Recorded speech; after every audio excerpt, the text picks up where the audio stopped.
All right, an update now on Pope Francis, who has been hospitalized for 13 days now for pneumonia. The Catholic Church is on the brink of a seismic shift, with Pope Francis's health raising alarms that could change everything we know about faith and leadership. While millions pray for the Pope's recovery, whispers of prophecy and a divided church suggest that we might be witnessing the end of an era, one that could reshape the global spiritual landscape. What if the next chapter in church history isn't just about who wears the papal crown? As tensions rise and prophecies unfold, could we be staring down the barrel of a unifying force that masks a far more dangerous agenda? Something massive is unfolding right before our eyes. Yet most people remain oblivious. The Vatican is on high alert. Pope Francis, the leader of 1.3 billion Catholics worldwide, is now in critical condition. Reports confirm that he is experiencing mild kidney failure, and while he has managed to attend Sunday Mass, sources inside Rome suggest that his condition is far more serious than what is being publicly admitted. What if this moment marks the beginning of a profound transformation within the Church? Just a few days ago, Cardinal Timothy Dolan stood inside New York's St. Patrick's Cathedral and uttered words that sent shockwaves through the Catholic world. Our Holy Father Pope Francis is in very, very fragile health and probably close to death. This was not speculation. This was a stark admission from one of the Church's most powerful figures. And yet, while the Vatican releases carefully worded updates, whispers are growing behind the scenes. Behind the polished halls of the Vatican, tensions are brewing. If Pope Francis does not recover, the Catholic Church is about to enter uncharted territory. The reason? There is an ongoing prophecy that he may be the last pope. This isn't just some fringe theory. For centuries, whispers of a final pope, one who would oversee the Church during a period of global upheaval, have circulated among religious scholars. Could we be witnessing that prophecy unfold in real time? While millions are praying for the Pope's recovery, another group is outright refusing to pray for him. Some claim his leadership has strayed too far from tradition. Others believe he has been orchestrating a globalist religious agenda, one that seeks to merge different faiths under a single, deceptive banner. The divide is growing, and whether we like it or not, we are approaching a moment of reckoning. And here's where things take a darker turn. A prophetic message has surfaced, warning that this growing division among believers is not by accident. Could this division be the very strategy the enemy is using to distract us from a much larger threat?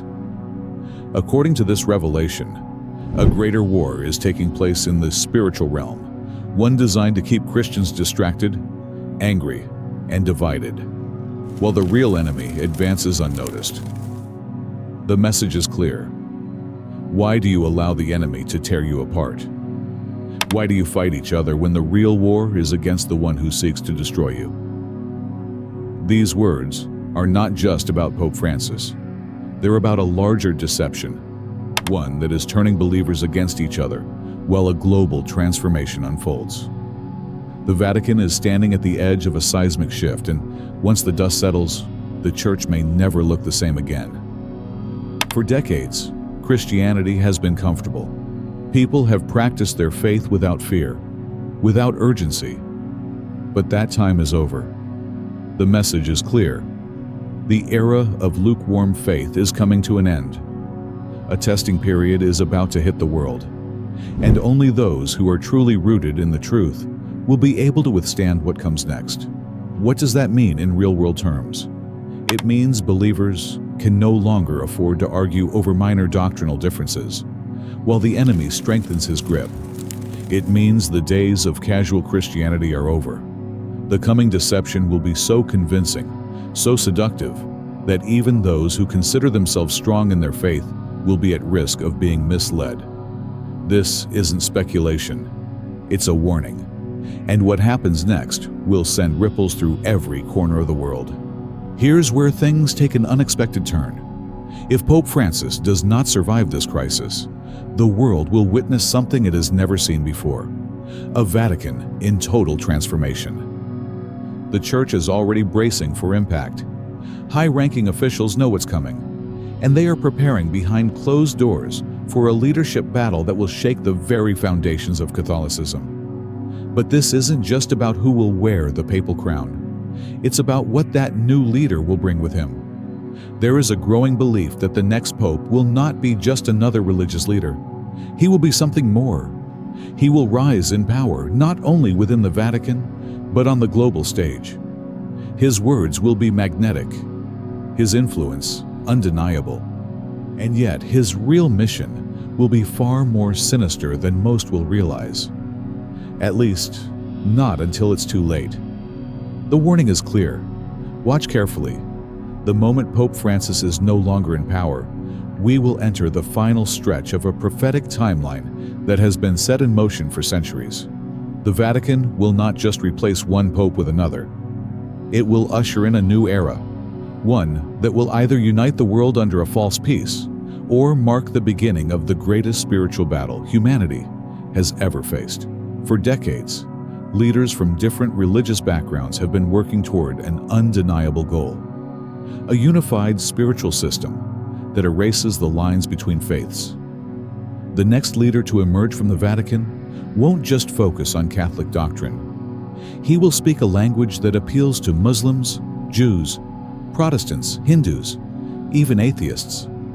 He will promote inclusion, acceptance, and interfaith unity. And while millions will celebrate this as a step toward global harmony, very few will see the real trap being laid. This unity will not be rooted in Jesus Christ. It will be a counterfeit peace, one designed to draw people away from the truth while appearing as the ultimate solution to the world's problems.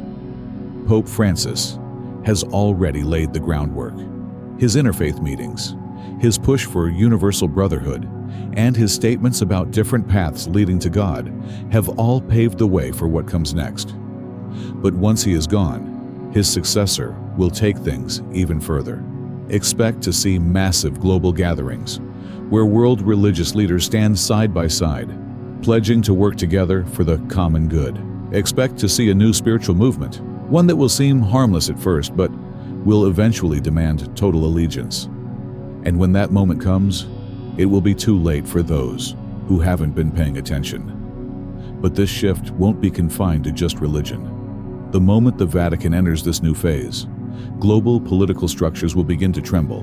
Watch for sudden economic shifts. The world is already standing on unstable financial ground. But once this religious transformation kicks into full gear, expect governments to realign, policies to change, and major economic players to move in sync.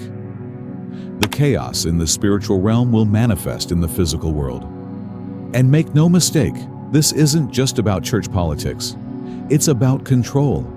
A crisis will emerge, something that makes people desperate for a solution. And when the world is at its weakest, when confusion has reached its peak, a figure will step forward with answers. A leader will arise, not just within the Vatican, but on the world stage. He will be hailed as a visionary, a problem solver, someone who finally brings stability in a time of fear. But what people won't realize is that this solution will come at a price. Are you prepared to pay that price, or will you be swept away in the tide of deception? The clock is ticking. What's happening in the Vatican isn't just an internal power struggle. It's a sign of what's coming next for the entire world. Those who are awake can already sense the shift. They know that this isn't just another political moment. This is a spiritual war. God is calling his people to prepare, not just mentally, but spiritually. The days of being lukewarm, half-hearted, or easily swayed by public opinion are over. Only those with oil in their lamps will endure what's ahead.